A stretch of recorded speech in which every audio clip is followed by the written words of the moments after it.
Hey guys, it's Sagar, and in this video we take a detailed look at the cameras on this iPhone 15. Quite frankly, this is the biggest upgrade to the cameras on a non-pro iPhone ever. This is the first time we see such a huge jump in the megapixel count on the normal iPhones. This main camera goes from 12 megapixel on the iPhone 14 to 48 megapixel on this one. If you guys don't know, I have already compared the cameras on this phone with the ones on the iPhone 14 and 13. But in this one, we take a much deeper dive into the cameras on the iPhone 15 alone. I already mentioned that the main camera on this iPhone 15 gets a 48 megapixel sensor, but here are a few more specifications. The main camera also gets f1.6 aperture, sensor shift optical stabilization and a 26mm lens.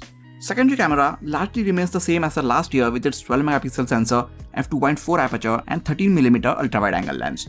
The front facing camera still retains a 12 megapixel sensor, f1.9 aperture and a 23mm lens, but it now sits behind this new dynamic island which was earlier only seen on Pro iPhones. Which one do you think looks better, the notch or the dynamic island? Let me know in the comments. Normally, I try and make these camera reviews within a month of getting these new iPhones, but because I was traveling a lot during the last few months, I decided to take some time with this video and I'm really glad that I did this. Now because I was traveling a lot, I got to take a lot of images from 5 different cities in 3 different states, and at the same time, I even got to see Apple improve the camera performance with a few software updates. I mean, the cameras were already amazing to begin with, but I believe even the best can always use a bit of refinements. Few of the people were facing some bugs in the camera app, and the phone was also getting a bit hot while using the camera in the initial days. All these things were addressed with those updates, and I think now all of the small wrinkles have been ironed out. Now you might be able to tell from these images that I visited the Taj Mahal in Agra, and I was really glad that I had the iPhone 15 with me to document every minute detail of this iconic monument. Now although the main camera gets a 48 megapixel sensor, like most of the modern smartphones, it captures pinned images to keep the file size smaller. But what this one does differently is that we get 24 megapixel resulting images instead of 12 megapixel ones, which in simple terms means that these images have a lot more details in them, which you can clearly see even as I zoom in on these shots. Having these extra bit of details in the images means that this phone has to work on a lot more pixels at a time in the background, and on top of that, because of Apple's new photonic engine algorithm, there are a lot more processors which are simultaneously running in the background. Despite of all of this, you will not see any shutter lag while clicking multiple images, and the phone's camera app just feels as fast as it has always been. Apple says that the new 24 megapixel mint mode allows them to capture better dynamic range, and if you have been following my iPhone camera reviews for the last couple of years, you must know that Apple was in dire need of improving the dynamic range on their cameras. Thankfully, the new image sensor combined with the new image processing does deliver amazing dynamic range. In the last couple of years, I have been in so many situations where the iPhone's camera would either underexpose the shot to preserve the highlights, or it would just blow up the highlights in the hopes of bringing up the shadows. But with the iPhone 15 series, we can finally take amazing images where the brighter and darker parts of the images are properly exposed to make the overall image look so good. In this one, we can almost see all of the details in the shadows, and at the same time, the sun has not completely blown up the sky.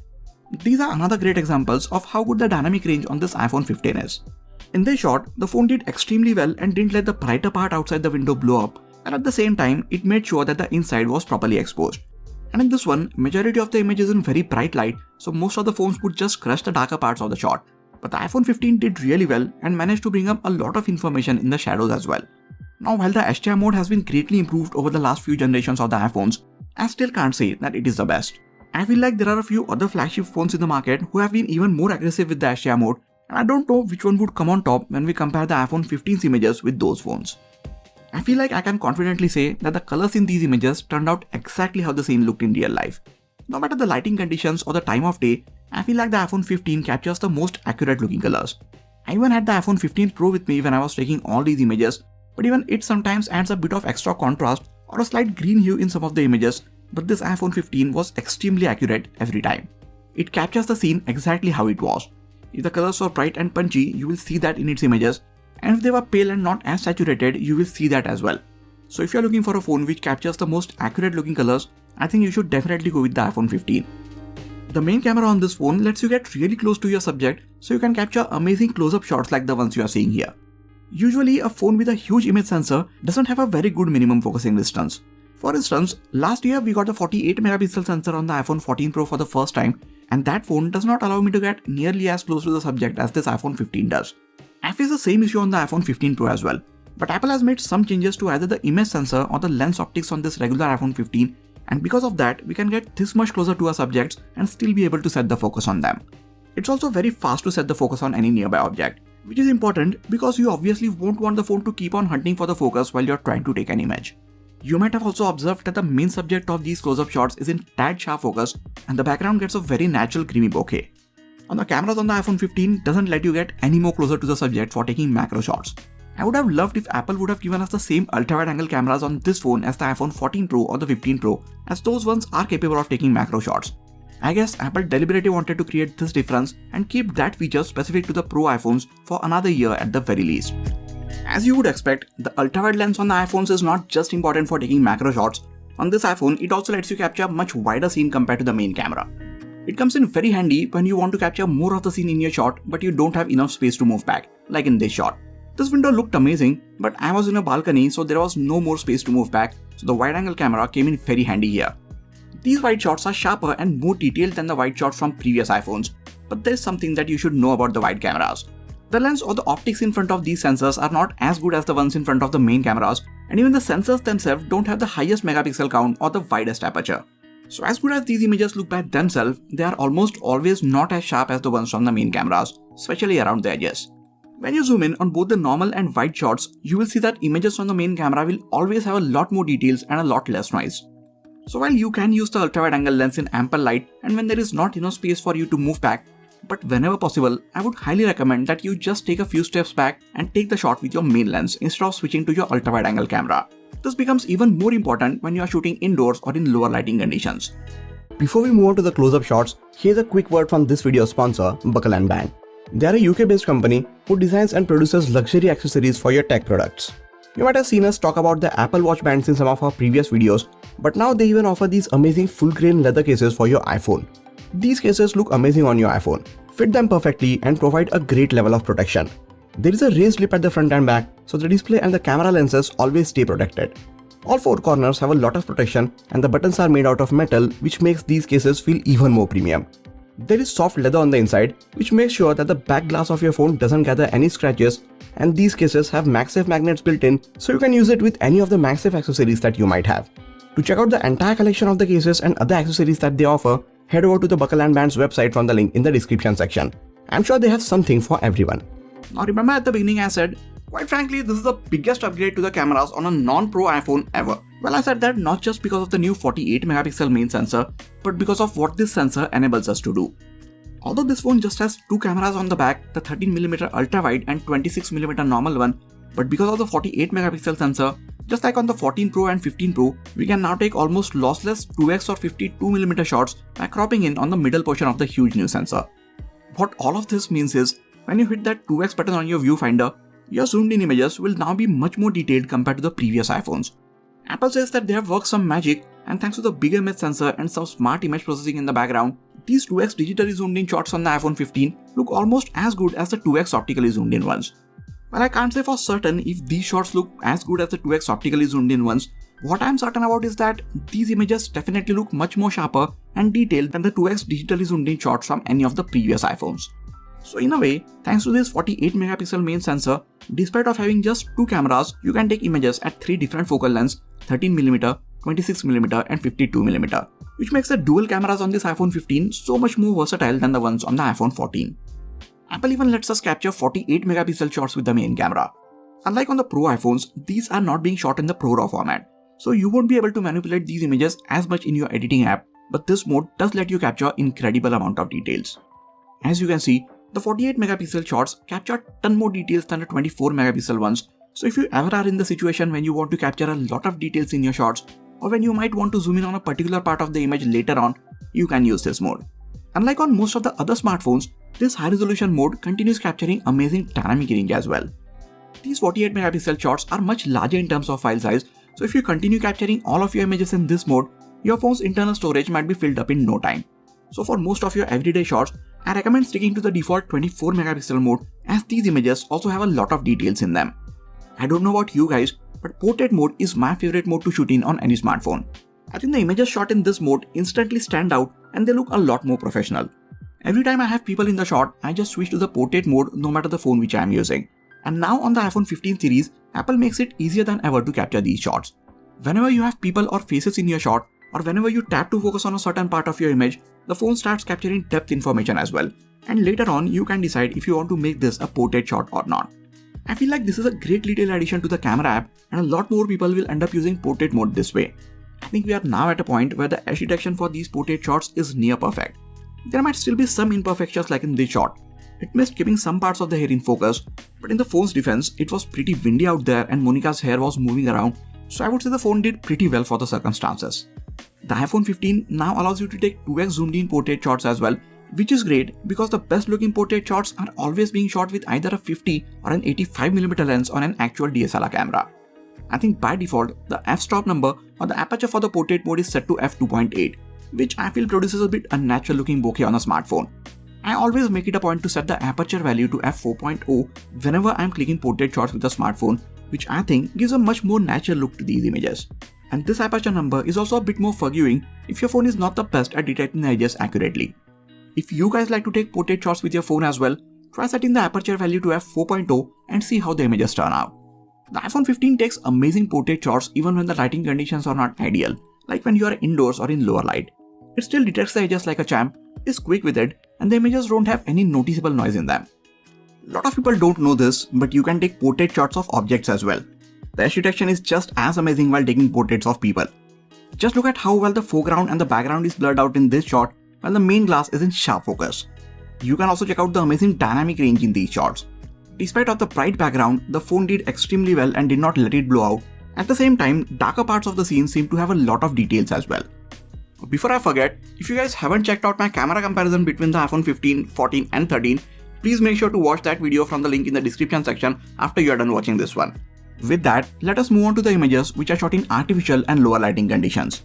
Most of the modern day smartphones have got really good at taking images in artificial light, and this iPhone 15 is no different. Thanks to its big image sensor, wide aperture and the new ISP, its images look incredibly detailed even in these lighting conditions. You will barely see any noise in its images when there is plenty of ambient light around. This might not sound very impressive, but I have seen flagship phones whose images just start falling apart in similar lighting conditions. I have compared its images with the ones from the iPhone 14 and 13, and those phones don't capture nearly as many details in artificial lighting conditions, and they also ended up bringing up a lot of noise in their artificially lit shots. The main camera continues its magic as we get to even lower lighting conditions. There is a bit of noise, but it is not messing up the shot in any way, and you can notice this noise only when you zoom way in, which is quite natural. Now some of these things like more details and less noise in the low light shots just don't matter to some people as they never zoom in on their images. But I am sure even those people will like the low light shots coming out of the iPhone 15's main camera. They might not know the reason why, but they would still feel that these images look a lot more pleasing than the low light shots from any of the previous iPhones. And all of these are shots without the night mode turned on. Again, I took a lot of low light shots with the iPhone 13, 14 and 15 in similar lighting conditions, and iPhone 14 and 15 didn't really want to switch to the night mode unless the light was too low, which I think is really good. Here is a shot with and without the night mode turned on. As you can see, the shot with the night mode has captured a lot more light and everything in this shot looks a lot more detailed. I took this night mode shot with multiple phones, and the iPhone 13 took 3-second exposure time, 14 took 2 seconds, while the iPhone 15 took just 1 second, and it actually ended up capturing more light and details than the other two. So while the night mode does wonders and it makes the images look even better by capturing more light and details, it also takes a few extra seconds to capture these images. And I know for a fact that everyone is not as patient to hold their phone steady while they are capturing low light images, which often results in blurry looking shots. So if you are ever in the situation where the phone is capturing night mode shot, make sure to hold the phone very steady for at least 2 to 3 seconds, and if you have people in your shot, ask them to be steady as well. Now, the better HDR processing on the iPhone 15 comes in handy in these situations as well. It doesn't let the brighter lights in the shot completely blow out, making the low light shots from its main camera look nice and balanced. You can use the wide lens in artificial and low light as well, and as you can see, it again lets you capture a much wider scene. These artificial and low light wide shots look much sharper and better than any of the previous iPhones, but they are still nowhere close to the quality of the shots on the main camera. So unless I absolutely have to use it, I just refrain myself from using this lens in anything less than ideal lighting conditions. And as I said earlier in the video, whenever you have the choice of taking a step back to capture the scene with the main camera instead of switching to the ultra wide angle lens, you should just use the main camera and your images will turn out much better, especially in these lighting conditions. That brings us to the front facing camera. Now this is the same selfie camera that we got on the iPhone 14, which in itself was a small upgrade over the iPhone 13. But thanks to the newer image processing on the iPhone 15, its selfies look more detailed and sharper. Well, I'm happy that this camera now captures more details and much better dynamic range. I'm not really sure if I'm liking it or not. Now every small pore and freckle on my face is much more clearly visible, and I'm not a big fan of that. Let me know what do you think about this. Other than that, the exposure, contrast and overall colors of these selfies look really good. Edge detection for the portrait selfies is amazingly accurate, and if you want your portrait selfies to look more natural, I would suggest you to lower the aperture number to something like f5.6 or f6.3. This phone still can't get multiple faces in the frame to be in focus at the same time while you're capturing a portrait selfie. It will still choose the face closest to the camera to be in focus and blur any of the other faces that you might have in the frame. If you want multiple people in your portrait selfies to be in focus, you will have to make sure that all of the faces are in the same plane of focus and very close to each other. I just wish Apple processed these images like every other smartphone and just let all of the faces in the portrait shots be in focus, despite of how far or close they are from the camera. Here is a video from the front-facing camera of the iPhone 15. You can see how it is handling the overall colors of the scene, exposure, and stabilization when I am walking around with it. It is also pretty noisy over here, so you guys can let me know in the comments how do you think it is picking my voice. It can shoot videos in cinematic mode with the front-facing camera, and that is what I am recording this video in. The key to make these videos look good is to shoot at a higher f-stop value. This video is being shot at f8.0, and I think that makes the video look really good and natural. There is a good amount of blur to the background, but the edge detection around me looks the best. Coming to the videos, at this point I don't even really think that there is anything I need to say about the videos from this or any of the other iPhones. As you would expect, this is the best looking footage you can get out of any smartphone right now. Colors look natural, there is amazing dynamic range, and there's just overall pleasing look to these videos that no other smartphone manufacturer has been able to replicate yet. If you want to shoot videos with your phone, iPhone is your best bet. The iPhone 15 Pro even goes a step ahead and lets you shoot ProRes log videos, which are on a whole new level. I wish we got something like that on the iPhone 15 as well, but I'm sure Apple wants to keep that feature for Pro iPhones for another few years at the very least.